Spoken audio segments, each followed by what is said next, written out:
ਸੁਣਾਓ ਕੀ ਹਾਲ ਹੈ? ਠੀਕ ਹੋ? ਖਰੀਅਤ ਹੈ? ਲੋ ਜਨਾਬ, ਅੱਜ ਨਾ ਤੁਹਾਨੂੰ ਅਸੀਂ ਗੱਲ ਸੁਣਾਉਣ ਲਿਆ ਬਈ। ਬਸ ਇੰਜੀ ਕਦੇ ਕਦੇ ਪਤਾ ਨਾ ਜ਼ਿੰਦਗੀ 'ਚ ਮੋੜ ਇਸ ਤਰ੍ਹਾਂ ਦੇ ਆਉਂਦੇ ਰਹਿੰਦੇ ਨੇ। ਤੇ ਅੱਜ ਇੱਕ ਵਾਕਿਆ ਜਨਾਬ ਮੇਰੀ ਹੋਇਆ ਹੈ, ਤੇ ਅਸੀਂ ਆਖਿਆ ਤੁਹਾਡੇ ਨਾਲ ਸ਼ੇਅਰ ਕਰੀਏ।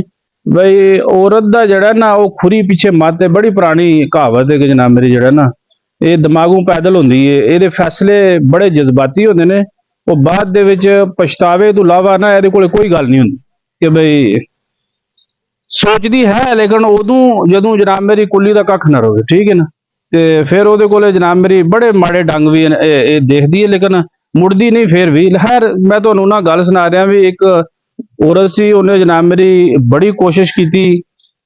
ਉਸ ਬੰਦੇ ਨੇ ਉਹਨੂੰ ਵਸਾਉਣ ਦੀ ਹੱਤਲ ਮਕਾਨ ਜਨਾਬ ਮੇਰੀ ਹਰ ਹਰਬਾ ਇਸਤੇਮਾਲ ਕੀਤਾ। ਹਰ ਸਹੂਲਤ ਮੁਯਸਰ ਉਹਨੂੰ ਜਨਾਬ ਮੇਰੀ ਦਿੱਤੀ ਗਈ ਕਿ ਖਾਣ ਪੀਣ, ਰਹਿਣ ਬਹਿਣ, ਸੌਣ ਬਹਿਣ, ਉੱਠਣ, ਜਨਾਬ ਮੇਰੀ ਜੋ ਵੀ ਉਹਨੇ ਸ਼ਾਮ ਨੂੰ ਡਿਮਾਂਡ ਕਰਨੀ ਹੈ ਨਾ, ਉਹ ਉਸ ਵਿਚਾਰੇ ਨੇ ਪੂਰੀ ਕੀਤੀ, ਠੀਕ ਹੈ ਨਾ।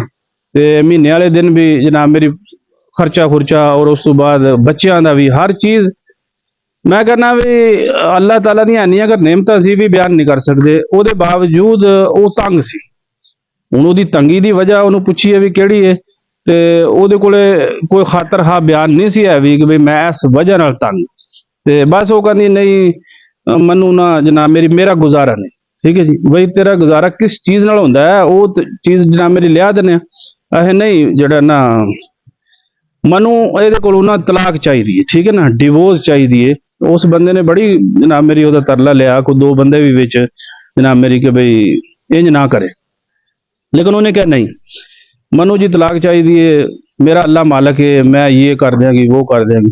उन्हें आख्या बंदे दी देखो ना सोच जनाब मेरी इथों तक है कि भाई इन्ना कोई होने के बावजूद बंदा पता है ना जज्बात च की कोई कह जाता है।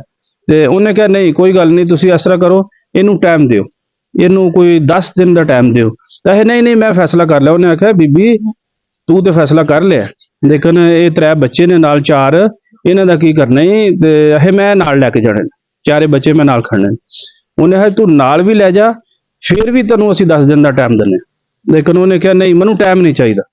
वो दो बंदे ने आख्या कोई खुदा दा खौफ कर, तैनूं टाइम दिंदा पिया, और तलाक जिहड़ी जिहड़ी जिहड़ी तेरी जिद है ना वो तेरी पूरी हो जाती है, और 10 दिनों बाद तेरा चाह लै जांदा है। ते तू बहरहाल जिहड़ा ना सोच के जाके ना सानू फोन कर दें, या असीं तेरे कोल आ जांदे, ते जिस तरह तू आखे नहीं कर लिया। मैं ठीक।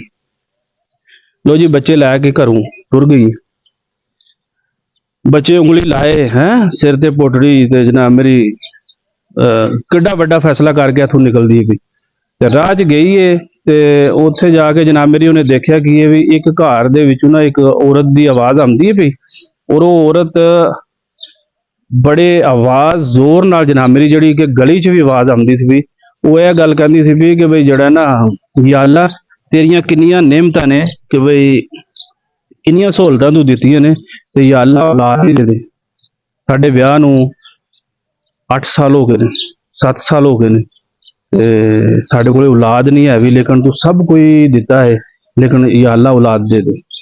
और बड़ी रोंदी ते गिड़गिड़ांदी सी। इस औरत ने वो गल सुनी और अगां टुर पई, मुड़ी ना। दूसरे घर दे कोलों गुजरदी पई, ते उत्थे भी एक बंदा जनाब मेरी बड़ा ज़ारो कतार रो रहा है, और ਉਹਦੇ ਮੂੰਹ ਚੋਂ ਇਹ ਆਵਾਜ਼ ਨਿਕਲਦੀ ਪਈ ਕਿ ਯਾ ਅੱਲਾ ਸਭ ਕੁਝ ਦਿੱਤਾ ਹੀ, ਕਿਧਰੋਂ ਨੌਕਰੀ ਦੇ ਦੇ, ਕੋਈ ਮਜ਼ਦੂਰੀ ਦੇ ਦੇ।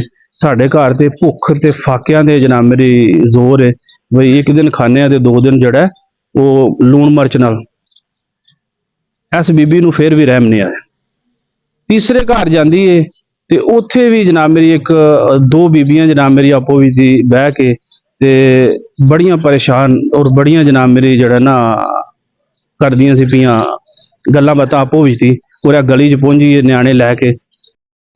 ਲੋ ਜੀ ਤੀਸਰੇ ਘਰ ਦੇ ਵਿੱਚੋਂ ਜਿਹੜੀਆਂ ਬੀਬੀਆਂ ਆਪੋ ਵਿੱਚ ਹੀ ਮਸ਼ਵਰਾ ਕਰਦੀਆਂ ਸੀ ਨਾ, ਉਹ ਵਿਚਾਰੀਆਂ ਇਸ ਗੱਲ ਤੋਂ ਪਰੇਸ਼ਾਨ ਸੀ ਕਿ ਸਾਡੇ 2 ਬੱਚੇ ਨੇ, ਤੇ ਭੈੜੀਏ ਸਾਲ ਹੋ ਗਿਆ ਜਨਾਬ ਮੇਰੀ ਮੀਆਂ ਨੂੰ ਫੌਤ ਹੋਇਆ, ਤੇ ਕੋਈ ਜਨਾਬ ਮੇਰੀ ਚੰਗਾ ਬੰਦਾ ਨਹੀਂ ਲੱਭਦਾ ਪਿਆ ਕੋਈ ਜ਼ਿੰਦਗੀ ਗੁਜ਼ਾਰਨ ਵਾਸਤੇ ਜਿਹੜਾ ਸਾਡੇ ਇਹਨਾਂ ਬੱਚਿਆਂ ਨੂੰ ਔਰ ਸਾਨੂੰ ਜਨਾਬ ਮੇਰੀ ਮਨੂੰ ਜਿਹੜਾ ਉਹ ਰੱਖ ਲੇ, ਜਿਹਦੇ 'ਚ ਦੇਖਿਆ ਕੋਈ ਨਾ ਕੋਈ ਮਸਲਾ ਨਿਕਲੇ। कोई नशा करता है, किसी को काम कोई नहीं, कोई किसी का घर कोई नहीं, किसी यानी साल डेढ़ हो गया है।